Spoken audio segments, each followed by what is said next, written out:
بسم الله الرحمن الرحيم.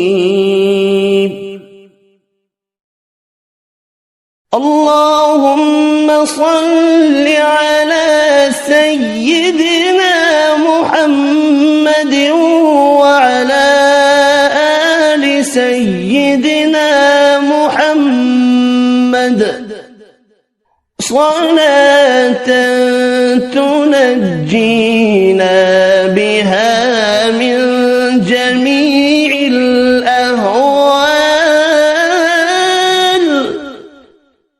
والآفات وتقضي لنا بها جميع الحاجات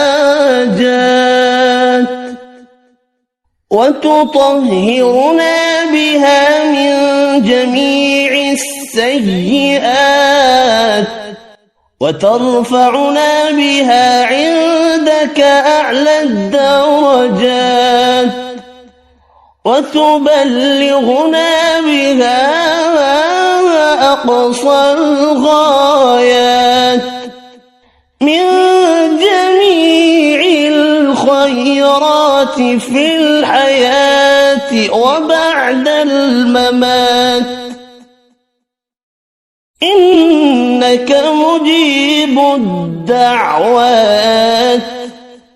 ورافع الدرجات ويا قاضي الحاجات ويا كافي المهمات ويا دافع البليات ويا حل المشكلات،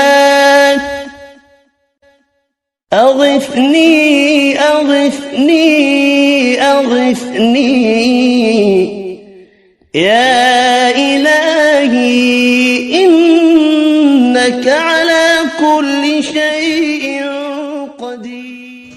اللهم صل على سيدنا محمد النبي الأمي وآله وبارك وسلم.